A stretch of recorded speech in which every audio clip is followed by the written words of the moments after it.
Major support for Do the Math has been provided by Chevron, Edison International, the Kern County Superintendent of Schools, Kern High School District, Panama Buena Vista Union School District, and Valley Strong Credit Union, with additional production assistance provided by these supporters of education in Kern County and throughout the state of California.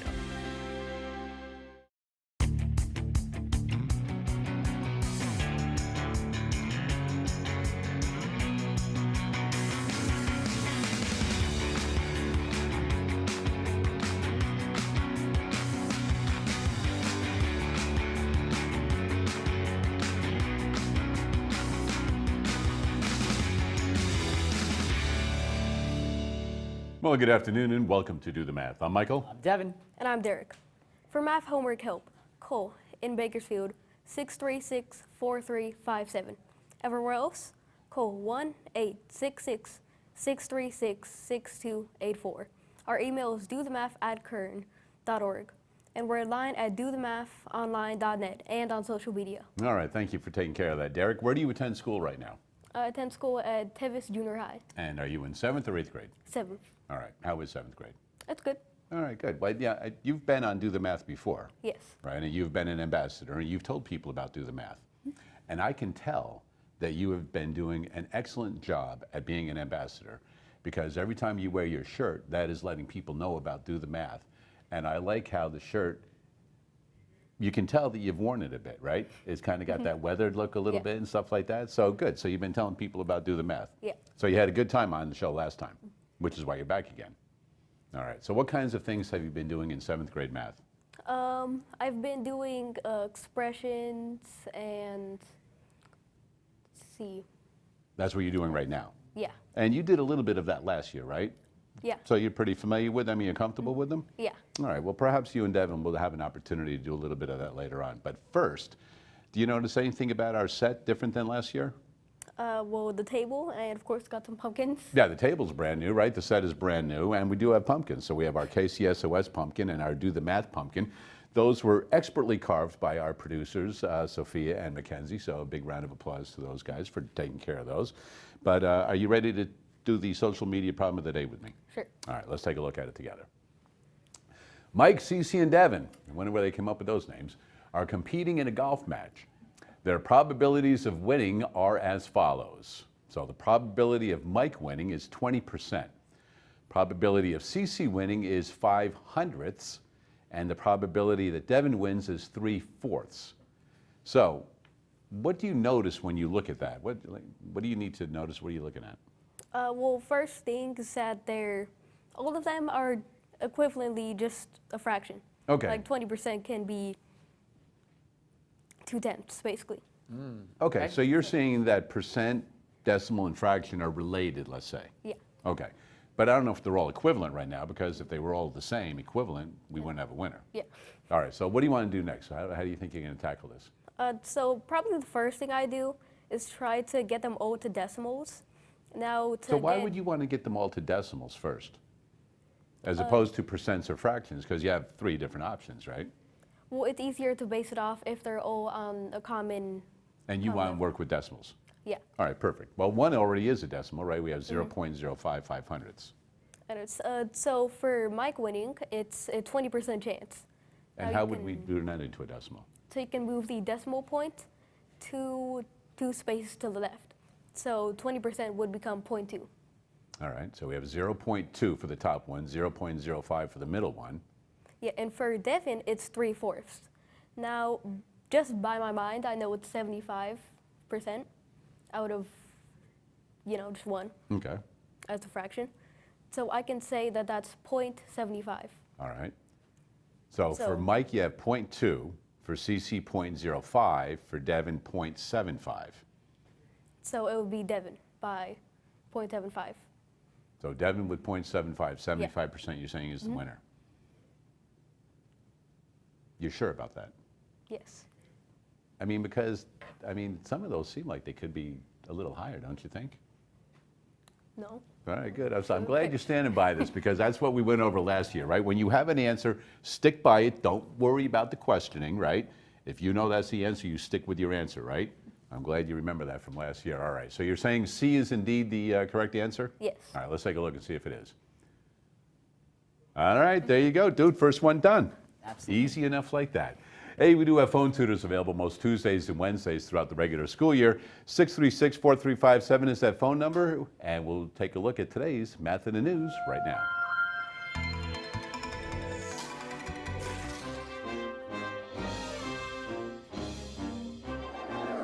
All right, today's Math in the News, obviously because we have the pumpkins on set, we are going to take a look at the math behind pumpkins.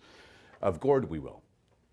See if anybody got that one. Sophia in the back over there got that real quick. John took a second there, but all right, good. So I just wanted to throw that out there, see if you guys get that, all right? No little symbol tip from the boys in the back, so they're probably just getting up to date here. All right, so space requirements to grow a pumpkin. So if you want to grow a pumpkin, you're going to need about 1,000 square feet for the vine to grow out and have enough room to grow the pumpkin. Fertilizer, you need nitrogen, phosphorus, and potash, and you need to have that about 4 to 6 inches deep. Irrigation. Pumpkins have shallow roots. So what you want to do is you want to water it slowly because otherwise you're going to drown the roots, and you need to have it 1 inch of water per week, especially during the hot days, a little bit more. So, and especially if you're growing those giant pumpkins, sometimes you see competitions, and a lot of times they take the giant pumpkins, hollow them out, and they become boats in some cases, and they have races with those.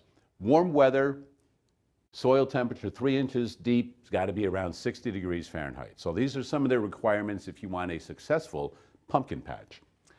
The next thing, different parts of a pumpkin. So we've obviously got the shell. Inside of the shell, once you cut through that shell, you're going to have a pretty thick part, which is the pulp. You've got the seeds in there, and then all of the other fun, gooey stuff inside with the seeds. And then you've got the cavity, the main parts of the pumpkin, aside from the stem, which is at the top. Measuring a pumpkin. Well, first of all, you can weigh the pumpkin, and a lot of times if you have the giant ones, you need to put them on a pallet sometimes and have a pretty large scale. But most of the pumpkins that kids are producing at home and growing, you can just put them on a scale, and that way you'll be able to weigh the pumpkin in pounds or ounces in the United States, rest of the world, most of the world, kilograms and things like that. So, measuring pumpkins, finding the volume. This is one of the things that we wanted to introduce because there are a lot of times that students need to know the formulas for different things. And we're going to go over some other formulas later today, but first of all, we want to know the inside of a pumpkin, the volume of a pumpkin. So we need to know the circumference of a pumpkin, the radius of a pumpkin. There are times when students get confused on the diameter and the radius. And there are some stories called circumference, S-I-R, circumference, and the Knights of the Round Table. Have you ever heard of these? Absolutely. All right. So one of the characters in there is called Lady Di of Ameter. So Lady Di of Ameter is diameter, and they have a son named Radius. So if you think of that, you can always remember that the bigger one, the taller one, is diameter, the shorter one is radius. One way that some kids remember it. So the volume is 4/3 of pi with the radius cubed, because we're talking about volume. So let's go ahead and take a look at an example. If we have a pumpkin with a 4-inch radius, and we want to find the volume of this, so we're going to take the volume is equal to 4/3 pi, and the radius is 4 cubed. So we'll simply fill in things that we know right now. So we know that the volume is still going to be 4/3 pi, which is 3.14, and 4 to the third power is 4 times 4 is 16. 16 times 4 is 64. So these are the three numbers that we're going to be multiplying. So first thing we want to do is we want to go with the easy way. We're going to go backwards with this. So we're going to go 64 times pi is equal to 296 hundredths. This is all multiplied by 4/3. So we know that 200.96, if we want to make it a fraction to compare it with this and multiply it, we can simply put it over 1. So we're going to take 4 times this and divide it by 3. So if we take the 200.96, multiply it by 4, we have 803.84. This is now going to be divided by 3, and it comes out to approximately 268 inches cubed for the volume. So we're doing approximately because it came out with a lot of decimal places, so instead of putting equals with all of the decimal places, we're going to make it approximate, especially since we're dealing with pi, which is an approximation also, since we're only going to 3.14. That's how you figure out the volume of a pumpkin with a 4-inch radius. That is today's Math in the News. We'll be back with more right after this.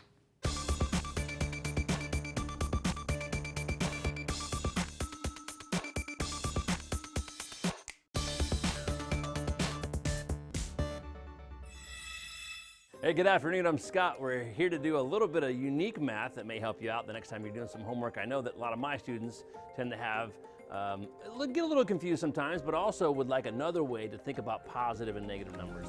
Here's one way that I think most people can relate to. If we're adding a couple of numbers, let's say we have positive 5 and we're adding negative 8. Oh, what the heck? Let's put a couple more numbers on there. Negative 3 and positive 6. And positive 2. How about that? All a bunch of numbers. You know, you get to a problem like this and there's so many signs and so many things to look at that sometimes students will get confused. Well, here's one way to look at this. Look at each number individually, since we have a big addition problem here. And one thing that I know I can relate to, and perhaps you can as well, is sports. We have two teams here and they're playing against each other. You have the positive team and you have the negative team. And we want to see who wins the game. So here's how it works. The positive team, let's say you're playing baseball, top of the first inning, scores 5 runs. The negative team then scores 8 runs. What's the score right now? 8-5. Which team is winning? The negative team is winning. And then you think about, well, how much are they winning by? By how much are they winning? They're winning by 3 at this point. If you had to just figure out just this problem, you could figure out that since the negative team is winning by 3, the answer would be negative 3. But let's figure out the rest of it. You got a negative 3 here, so 3 is in the negative column. In other words, the negative team scored 3. The positive team scores 6, and then the very last inning or the very last part of the game, maybe in overtime, the positive team scores 2. So here's what's going to happen. Final score of the game, the positive team scores 5, 6, and 2 is 13. 8 and 3 is 11. Who's the winner?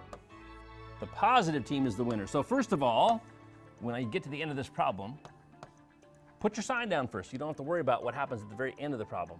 When you look at this problem, sometimes students will go, well, the signs are different, or the signs are the same, or some more different, or don't worry about any of that stuff. Who won the game? The positive team won the game. And the main question we're asking is, how much did they win by? Or by how much did they win? 13-11, they won by 2. Just another way to look at a positive and negative integer problem. And if you're a sports-related person, maybe that makes a little more sense to you. Give it a shot. And thanks to Scott on that right there with the integers and talking about baseball, especially with the World Series going on right now.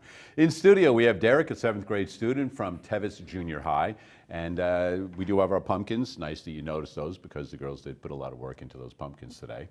If you were going to carve a pumpkin yourself, what kind of a design do you think you would put on it? Do you think you would just do like a regular jack-o'-lantern face, or do you think you would have some sort of a design to it? Well, to be honest, I think I'd just do a regular jack-o'-lantern. Okay. Would you do, so what kind of eyes would you do? Like, is there a certain shape you would do? Either just like, think like a triangle maybe. All right, so triangular eyes, all right. What about a nose? It's probably the same, just triangle. Triangle nose. And what about a mouth? Triangle mouth? No. Okay. So would the pumpkin be smiling? Or Would it have teeth? probably smiling teeth. Smiling with teeth. With a nice set of teeth or some missing? Probably some missing. That'd be some- cool. Very traditional. I mean, a traditional pumpkin. All right, good. Straightforward. Well, you know what? Maybe we'll take a look at one of those later on. Maybe we'll carve up a little pumpkin. Sound good? All right. But are you ready to work now? Yeah. All right, because I've done some work. It's time for you to do some work. All right? Over to the board, young man. So you and Devin are going to work on this problem together. So, You know, pumpkin pie is not the only pie around this time of season. People still like to get very creative with pizza. It's always a very popular topic. Let's say that there is a survey done to see what people like or dislike with their toppings. Let's look at this situation right here. Exactly 93.6% of people chose pineapple as their least favorite pizza topping. My question to you is, without knowing how many people were surveyed, what is the fewest number of people that were possibly surveyed for us to be able to get exactly 93.6% of any of them to agree to this as their least favorite choice? How would we go about figuring that out? Well, I'm not too sure. If I could get some help, that'd be nice. Well, let's go ahead and get some help. It's exactly why we're here. Now, what do we know about percentages? About how they can be represented, or out of how many of a total would they represent? Out of 1. Out of one whole. What would we use to represent one whole as a percent? 100%. 100%. So is it fair to then say that 93.6 out of 100%, that's if we had 100 people, 93.6% of them would agree. Now, let's say this is out of 100 people total. Can you possibly have 0.6 of a person? No. No.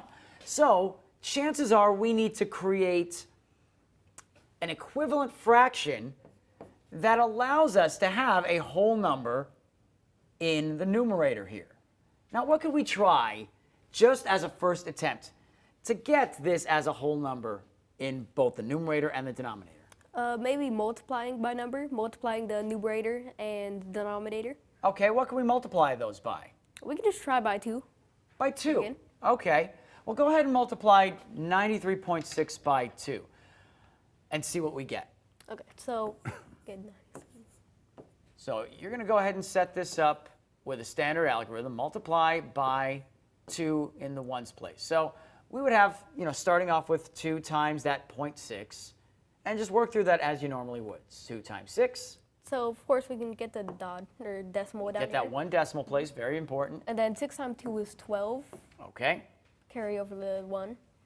And 3 times 2 is 6 plus 1, which is 7. Now 2 times 9 is 18. So we have 187.2 over, well, if we do that to the top, we have to do that to the denominator. So 100 times 2. You do the heavy lifting on that first one. I'll do the work here on 100 times 2. There, that's the same amount of work. I think that's only fair. We did all the heavy lifting about as much equally. All right, so we have 187.2 over 200. Now, is that a whole number yet? No. Do we have 2/10 of a no? So let's see if there's something else we can multiply that by so that this gets to a whole number. Now, let me ask you this.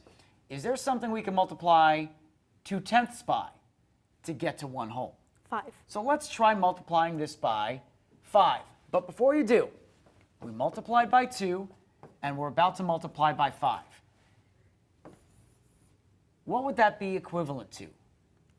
If we multiply by 2 and then by 5, what's a shorter way to multiply?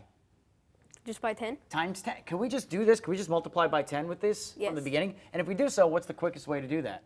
Just move the decimal. Move a decimal place here and move a decimal place here. So this ends up being 936 divided by 1,000. Now, what that means is we could have interviewed 1,000 people, and 936 of them could have said pineapple's the worst, which I don't necessarily agree with or condone. You like what you like. Don't worry about the percentages.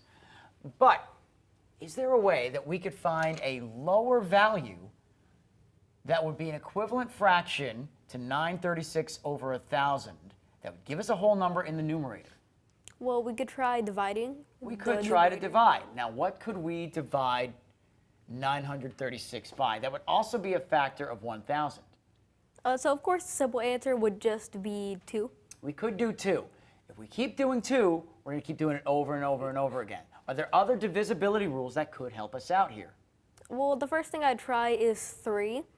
Okay. And now 9 plus 3 plus 6 is 18. So because we can divide 18 by 3, we could divide 936 by 3, but could we divide 1,000 by 3? No. All right, let's move up to 4. Could we divide by 4? Well, I don't exactly know the divisibility Oh, rules. phenomenal. Well, here it is. Let's take a look at the last 2 digits here, 36. Now, we know we can divide 100 by 4, because that gets us 25. And that means we can divide any 100 by 4. But let's look at the last 2 digits here. Can we divide 36 by 4?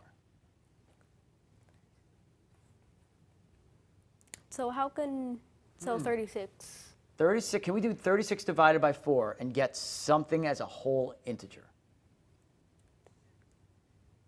Or something times 4 equals 36. I think we could do 9. We can do 9. So if we can divide the last 2 digits by 4, we can divide the whole thing by 4. Do you want to try that? Sure. It's bigger than 2, so that saves us a little bit of work. Let's try it.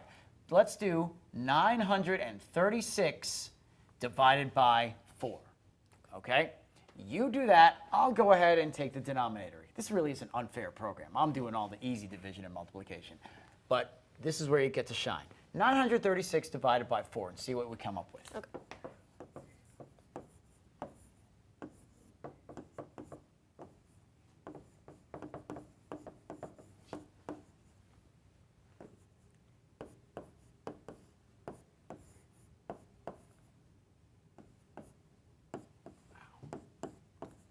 So you have 234.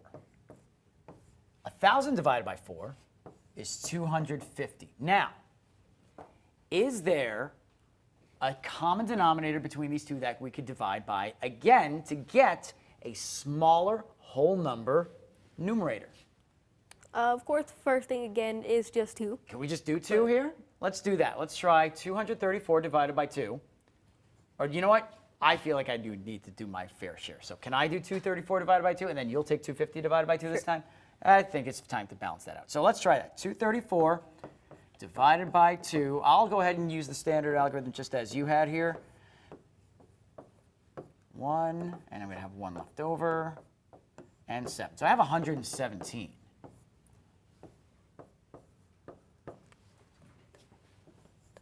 And you're going to get to 125. So 117 over 125.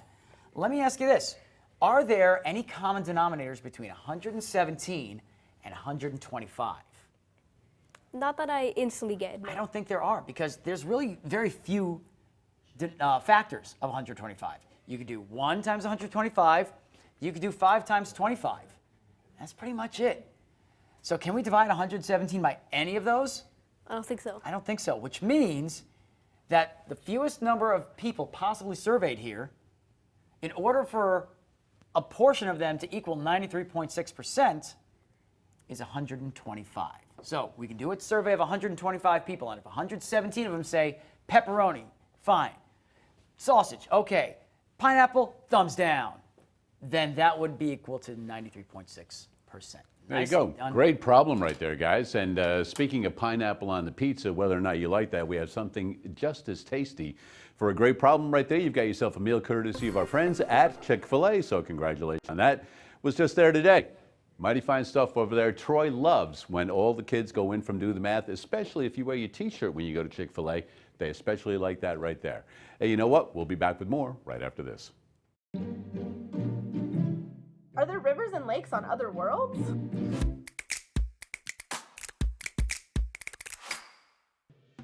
The answer, surprisingly, is yes.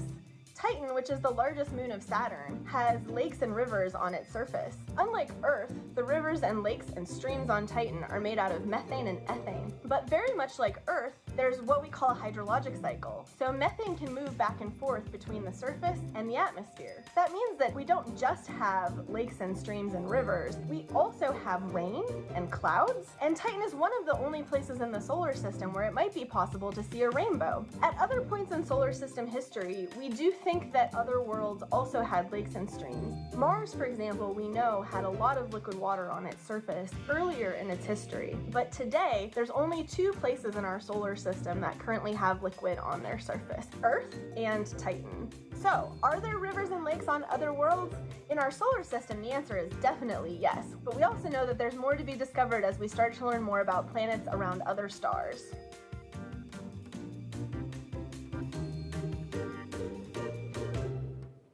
All right, well, it's a pumpkin kind of day here at Do the Math. So once again, we want to say thank you to Sophia and Mackenzie for carving our lovely pumpkins for KCSOS and Do the Math. And there are a lot of kids out there that might be carving their own pumpkin for the very first time. Do remember, safety first at home and wherever you're carving a pumpkin. So you want to make sure that you have adults around with you and take all safety precautions, especially because you'll be using some sharp implements as you are carving out the pumpkins. So you can see one that we've got right here all finished, and we'll talk a little bit about the pumpkin right now. So we talked a little bit about the parts of a pumpkin earlier. So up at the top, we've got the stem of the pumpkin, we've got the shell of the pumpkin, which is the outside. So if you're thinking about the earth, kind of, you could think about this as the crust of the earth. You've got the mantle, you've got the pulp on the inside, which is a little bit thicker. That's the difficult part to kind of get through. Once you crack that shell, then you can get into that pulp. Then once you figure out what you want to do as far as your design, as far as the eyes, nose, mouth, and other things that you want to add on that, then you can get into the creative part. One of the things you're going to need, though, is to first of all make sure that you need to have the proper tools. So we've got an assortment of tools here. So we've got a couple that are like miniature saws. And a lot of times these are a little bit easier to work with instead of just knives because they are smaller. They've got a larger handle on them, and they're pretty sturdy in order to work with.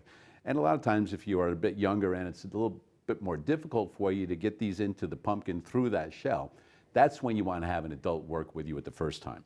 And there are some times when you can kind of make a design with a little pointer, and you can kind of come up with a design, and there's a lot of times where you can copy things and trace them, and then just put that paper right on the pumpkin and poke those holes into the outside of the pumpkin, and then it makes it easier to scoop or cut out when you want to do it.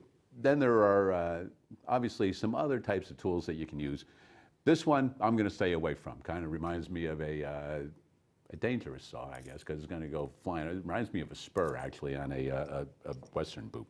Then you need the scoop. Now this is an optional thing, because I remember as a kid we didn't have a scoop.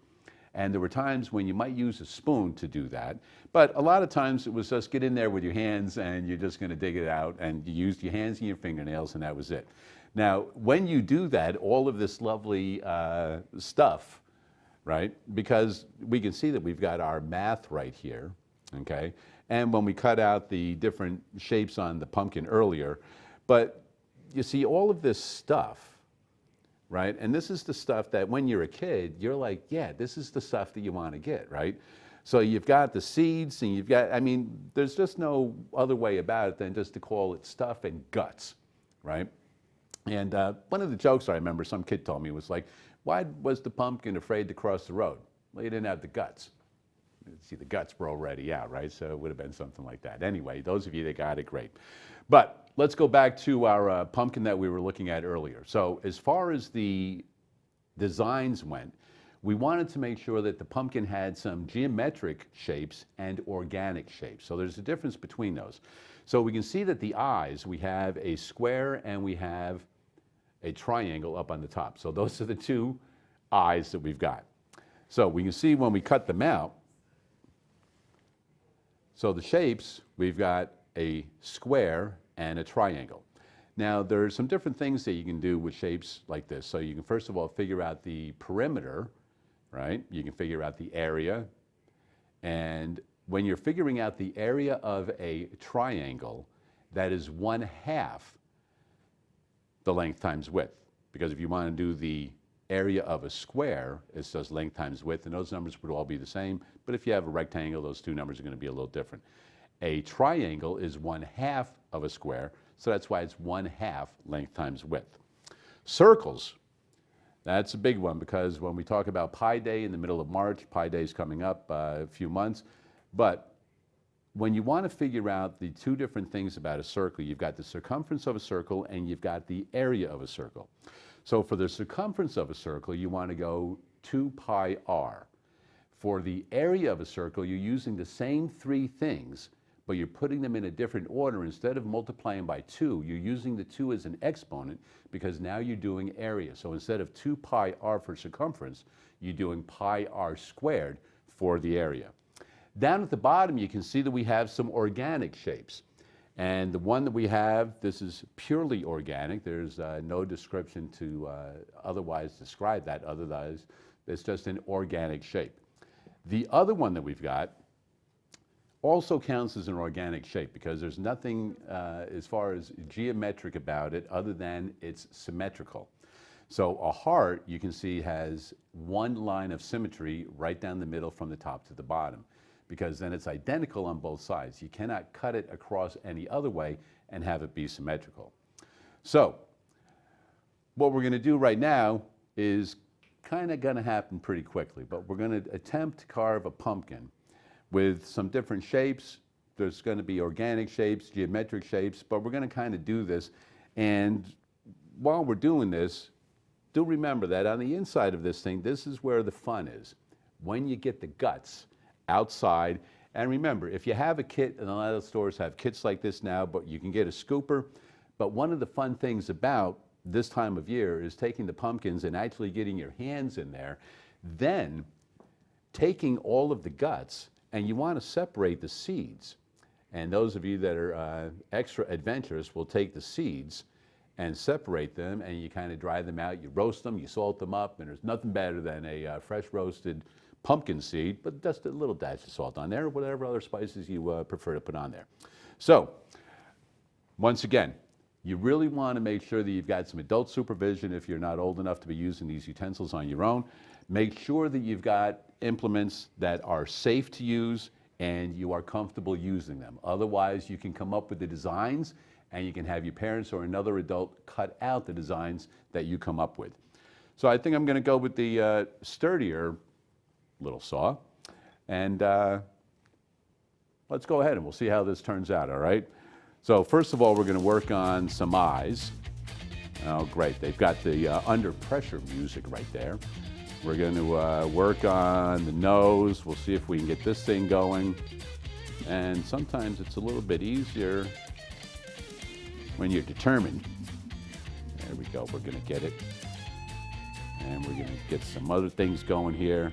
We're going to work on the eye. I know the music stops, so they think I'm going to be done, but I'm going to keep on going on this. You got to get some of the guts and stuff out of there. All right? So, anyway, we've got all that. Are you ready for it? All right. So here we go. So we're going to take a look at this, and we're going to see what kind of a carving we did here. So, easy enough. The eyes come out circular, and I guess we'll put it that way. So that way you can see it a little bit easier. And much like, you know what, because the inspiration came from Dereck, even though he wanted a set of triangular eyes, we went with circular eyes so that we could get a couple of different shapes on there. We've got the triangular nose, and then we've got the organic mouth, but the teeth are going to remain square. And so you can see that the mouth is, so they're talking about, yeah, you know what, that could be part of a half circle right there. And once again, when we're talking about when you take the top off with the stem and you are going in there and you are digging everything out with your hands or the scoop or the spoon, whatever you like, that is the volume of the inside of the pumpkin. Now, how much stuff you can fit inside of that.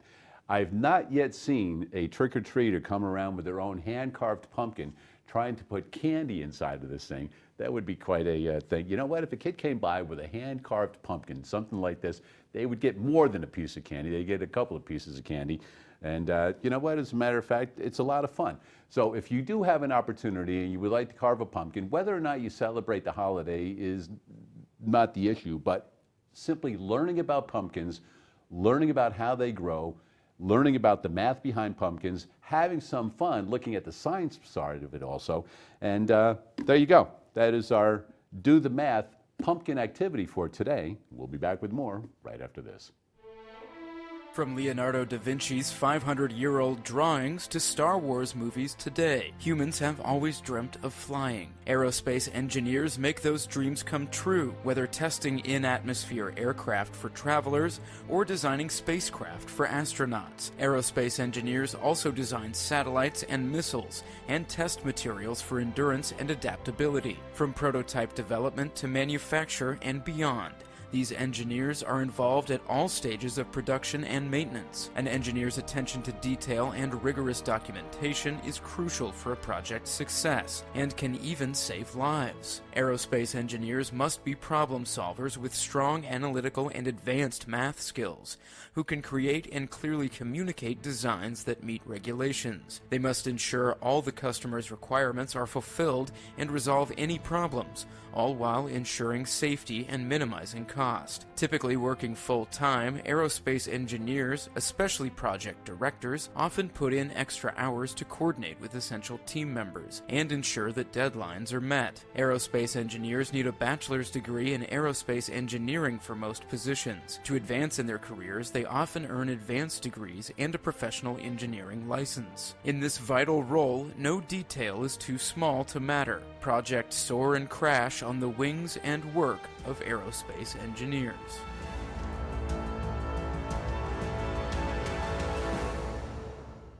Aerospace engineering, quite the opportunity right there for a lot of different things. Do you like airplanes and things like that? Yeah. Do you think you would like to work on an airplane or fly an airplane or be involved in that at all?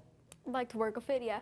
Yeah, you Cool. would. All right, cool. So do you think you would like to, like you could do stuff with NASA and do that. You could do stuff with the military. You could do stuff in private industry. There are a lot of different avenues on that.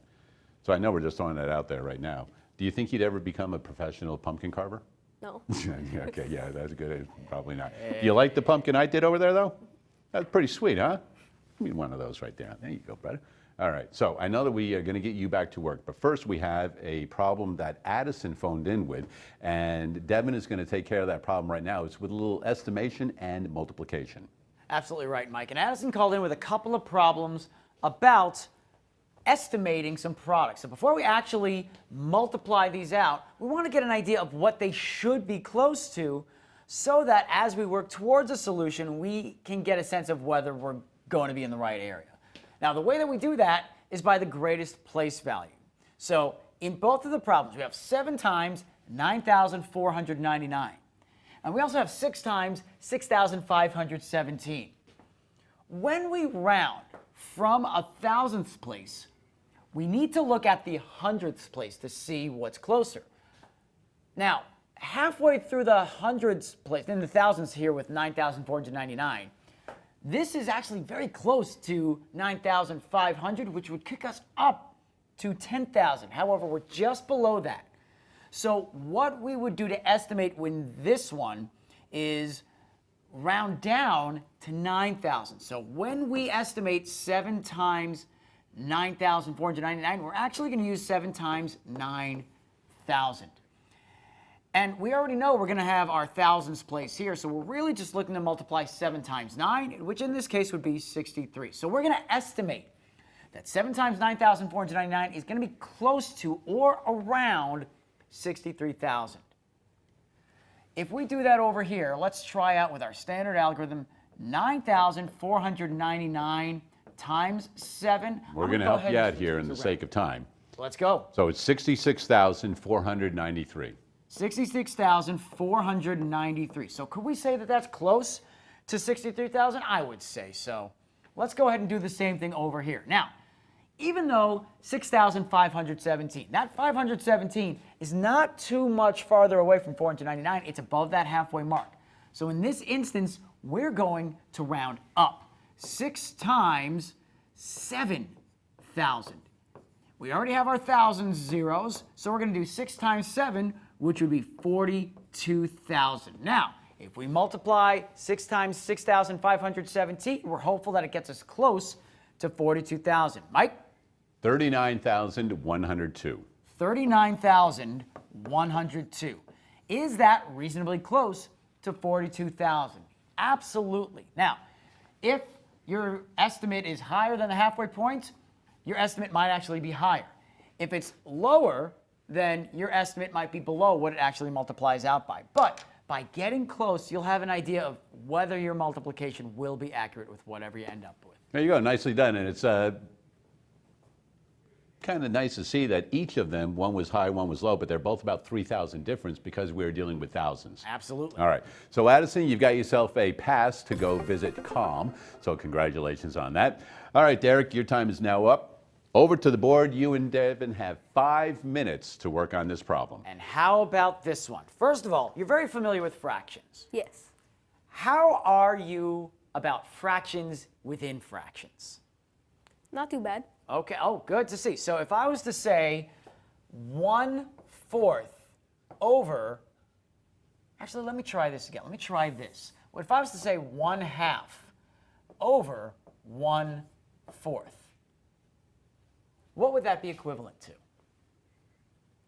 That'd be equivalent to 1/2 times 4/1. Oh, this is fascinating. So you're using the approach of, well, I know that I can use reciprocal. So I'm treating this as 1/2 over 1 times 4, because we're flipping this and bringing it out as a division situation. You're seeing this as 1/2 divided by 1/4, which is 1/2 times 4. So what would that be?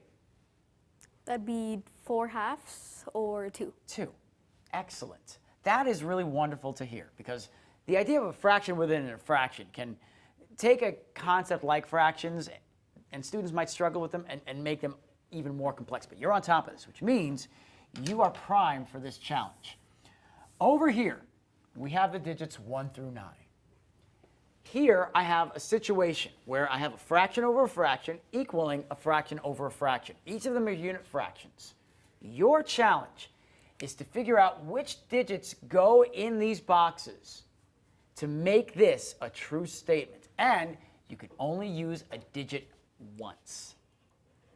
Okay. So what would you try out to start off with this challenge? Well, I like to try getting numbers that are basically just 2 times another number. Okay, so what would you like to try that we can bring over in this situation? So maybe we could try 1/6 below, or 1/3 over 1/6. 1/3 over 1/6. Okay. That's a really interesting start. What could we put over here then that would get us in the same spot? Well, we could try doing another thing, like having the, denominator of, I guess, our numerator being Okay. multiplied by 2. So we could try 1/4 over 1/8. 1/4 over 1/8. Now that's fascinating logic, because you're seeing if I have double the denominator from our fraction numerator to our fraction denominator, then that should hold true on our second situation where the case holds as well. So let's try that. You're going to treat this from your previous logic as 1/3 times 6, and this as 1/4 times 8. Well, let's see if that gets us two equal values on the same side. 1/3 times 6 would be equal to 6/3, which is equivalent to 2. And 1/4 times 8 would be equivalent to 8/4, which would also be equivalent to 2. So this does work. How much time do we have on this? I'm going to give you another minute and a half, because I know that Dereck was very bright and he could see what he was getting into, because I think that he's done work on something like that previously, but to be able to remember it is excellent. And so my challenge to you within the next minute, can you do the same thing with different values? So instead of 3 and 6 and 4 and 8, can we do it differently? Can I still use the same numbers? Just Yes, in you different can. places? Absolutely. Okay, so the first thing I think is basically just trying to do the same thing. Let's see. So we could try 2 and 4. 2 and 4. Okay, now you don't have the 4 anymore, so you can't do 4 over 8. Is there anything else other than 3 and 6 that would get you an equivalent? Well, 3 and 6 would work, right? But is there anything else that might work as well? I don't think so, no. And then, okay, so let me ask you this. Is there a way to do this outside of just multiples of 2? No. We could No, try. there isn't. We can try. Yeah, we can try multiples of 2, or not 2, 4. Okay. So maybe we could try. We could do 1/1. Oh, 1 whole. Okay. So 1/1. That is a viable option we could try. And then what would we put in the denominator here? 1/4. 1/4. So then what would go over here then? We could try 1/2, 1/2. and then 1/8. So if we work these out, we'll end up in a situation where we have 1 times 4, which will be 4, and we'll have 1/2 times 8, which is equivalent to 8/2, which will be equivalent to 4. There you go, nicely done. So he was able to come up with another way just like that. So right nice there. work. As long as you see that excellent work. association, that's the key. 7th grade student right there from Tevis, that is Dereck. And you know what? We've been looking at a lot of the schools in the CSU system this year. Let's check out another one. In the heart of the City of Angels, amid the energy and excitement that define Los Angeles, stands a university that reflects the best of our city, Cal State LA.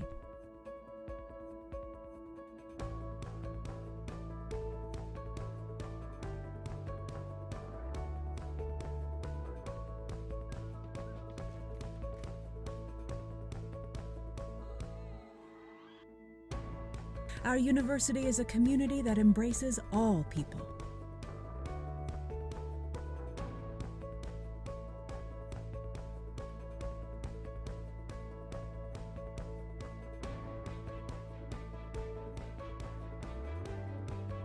A community where opportunity abounds and intellect expands. Where science and technology drive progress and creativity fuels new visions. We're a bold community that tackles tough problems. How do we adapt, transform, move the needle? How do we create 21st century leaders who will forge a brighter future? We're a transformative community that honors each person's unique life story. We nurture and expand our students' potential and watch them soar to new heights. Our students accelerate up the ladder of success. We are #1 in the nation for upward mobility.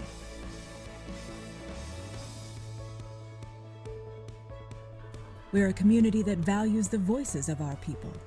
I've never been a part of such an institution that is so eager to help everyone. In addition to a very high level education, the decency and the humanity of each instructor, the support of people that I thought only existed in fairy tales before, you know?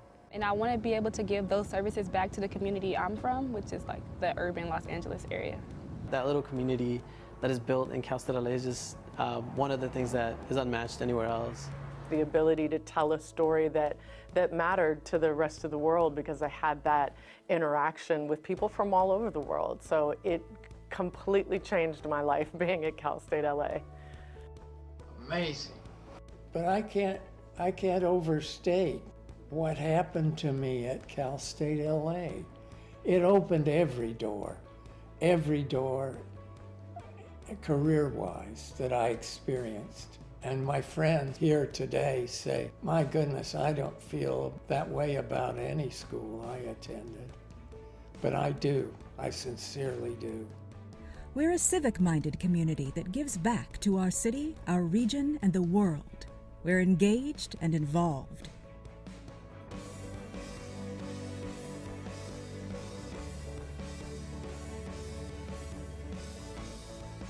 We help redefine lives and rewrite futures.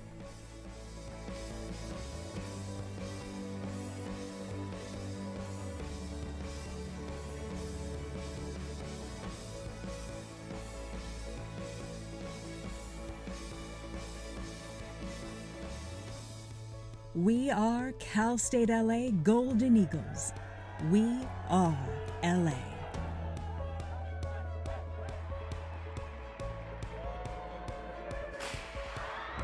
Watch us soar.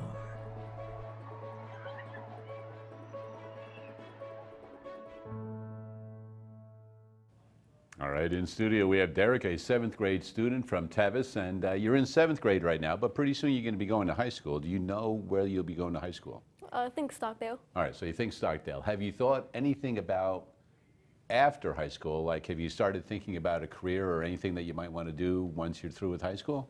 Of course, I've always wanted to do like aerospace engineering Oh, stuff. well, so you weren't just messing around when we had No, aerospace on there legit. before, right? Okay, well, that's very cool. You want to do something like that.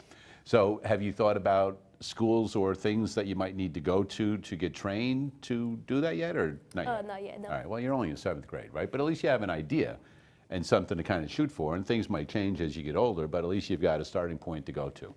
You ready to do some more math? Mm-hmm. All right, because to get into aerospace engineering, you're going to need some math. So head on over to the board with Devin. All right. So this was part of a homework problem that you had to work on.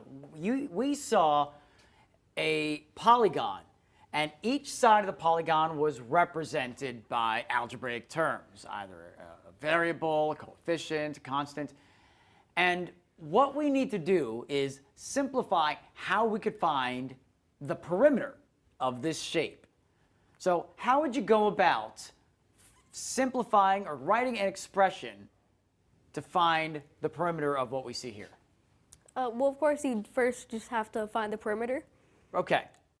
And with polygons, of course, it's in closed shape, so you could add up all the sides. So we're going to add up all the sides. Now, we don't have constant values all the way around. There are some terms here. So how do we need to set this up so that we could find the perimeter without knowing what x is equal to? Well, we can just make an expression. Let's go ahead and do so. So first side, we could get 3x plus x plus x plus 5 plus 2x plus 3, then x plus 5. There's a lot there. You know, we had that earlier segment with Scott where he organized all of the positive and negative terms in that expression. I can imagine we could do something very similar here with all of these sides. So we have 3x, we have x plus 5, we have another x plus 5, and we have 2x plus 3. So there's a couple of ways we could organize this. You could use a straight line across, or you could work them horizontally while you keep all of the x terms together and you keep all the constants together. Okay, so we have all of these. What can we do with them now? We've written an expression, but now let's see if we can simplify this. Okay, so there's two ways. Of course, we could do this, but one of the ways I like to do is just underline and circle some of these. Okay, So, what are we going to underline and what are we going to circle? so we can start underlining the x's, our Okay. variables, and then we can start circling our just numbers, basically. Our constants, Yeah. okay. So go ahead and do that. We have our 3x, we have 1x, we have another x, we have a 2x, and then we have another single x over there. Okay, and then for the constants, those standalone number values, you said you were going to circle those. Yeah. Okay. So you're circling a positive 5, a positive 3, and another positive 5. And I appreciate that you circled the sign as part of the operation in addition to just the digit itself. Okay, so we have underlined x terms and we have circled constants. What can we do from here? Now we can simplify and like to start with the variables. Okay. So we've got 3x and then another x, Okay. So Now- those together, what would those equal? 4x. So you're making sure that that x counts as 1x. Sometimes I like to just label that as 1x just so we can keep track of it and I don't lose it. So you have 3x plus 1x equals 4x. And then plus the other x is 5x, plus one more x is, let's see, 6x, Okay. and then plus the last 2x is 7x. So I have, well, let's check that again. 3, 4, 5, 6 plus 2. 8. 8x, okay? So we have 8x. So you combined all those underlined terms because they all had that single x variable attached to either a 3 or a 2, a coefficient, or by itself. Okay, let's talk about those circle terms, the constants. Now we have a 5, and then a 3. So we'll just add 5 plus 5 plus 3, which is? 13. Is that positive 13 or negative 13? Positive. So let's make sure we add that plus there. So If we add all of the sides of this polygon together, the simplified expression would be 8x plus 13. Now, whatever x is equal to, we can go ahead and pop that in, multiply by 8, and add 13 to that. But if we don't know, we can leave as is. Wonderful work. There you go. Nicely done. So, Dereck, that was some great work. Come on over here. You've done some great work today. And I got a question for you. So, what do you call the ratio of a pumpkin's circumference to its diameter? Any idea? No. Don't do it. Don't do it, Mike. So, Don't do it. I've got to do it. I know you're going to do He it. needs to know the answer. I just need to be on the It's record. pumpkin pie. All right. So, I know Mac's still getting that ready over there for me, right? But what is one of the best things? So you know about pumpkin pie, right? Do you eat pumpkin pie? Have you had it before? Yeah. Okay. Do you care for pumpkin pie? Yeah. Oh, you do. See, that's a touchy thing, right? Because sometimes the texture and stuff like that, some people are like, I don't really like the pumpkin pie, even though they like the pumpkin taste, right? So what is one of the best things to put into pumpkin pie, do you think? Whipped cream. In the pie. Ooh, okay. It goes Let's on the dig pie, in. you can All make right. it in the pie, right? So then you get a totally different texture. How about this one? One of the best things to put into a pie? Your teeth. You guys were just asking for this stuff today, right? You're asking me to carve a pumpkin and do stuff like that today. So we had to get pumpkin pie in there. I see Sophia's cracking up over that right there. And That's you not know why she's what? laughing. Let's take a look right there. The best part of the pumpkin pie. And then we've even at the digits going around the circumference of the pumpkin pie right there. So anyway, that's something I'd probably eat because I like more of the crust. I like a little bit of the pumpkin flavor, but I'm not really too fond of the filling, let's say. So I know that you are now our newest ambassador because you are here today, but you have been an ambassador for Do the Math in the past. Yes. All right. What is one thing that you would say if somebody came up to you and said, hey, what's up with that shirt? Basically, it's a TV show about math, of course. They have online tutoring. And of course, you can come up here and do some math problems. All right. And how is it? Because I know a lot of students would be nervous coming on live TV. So were you nervous the first time you came on live TV? I'd be lying if I say it wasn't. Yeah, because everybody's a little nervous, right? I'm nervous now, every single day it's when happening. we come up here, right? There's going to be another pie joke coming on any Yeah, moment. whoa. Two's enough for today, so we're going to end it right there. But I know, all of us that are adults, we're a little bit nervous also, but I think the key is that we're a little bit anxious because we want to do well. And I think that's what the students also feel, is that you're a little bit anxious because you want to do well on TV, right? So you do excellent work when you're here on Do the Math. So you're going to do me a favor and continue to be an ambassador for Do the Math? All right, good. So can you do me a favor and tell the kids the phone numbers one more time? So in Bakersfield, you can call 636-4357. Everywhere else, you can call 1-866-636-6284. All right. Now, because you are an ambassador for Do the Math and you already have the uniform for it, there's a little something else that we've got. So have you ever gone to the STEM field day at Liberty High School? No. All right. So one of the things they have there, maybe you can do it in junior high this year at Tevis, because I think Tevis sends a team. And one of the competitions they have is a Rubik's Cube competition. Have you ever done a Rubik's Cube? No. No. All right. Well, you know what? You can take one home to practice because this is the exclusive Do the Math Rubik's Cube. You've never seen something like this before, have you? No. Nor will many people see it because you have to be on the show to do that. So, did you learn a little something today? Yes. Did you have fun today? All right. Until we meet again, continue to do the math.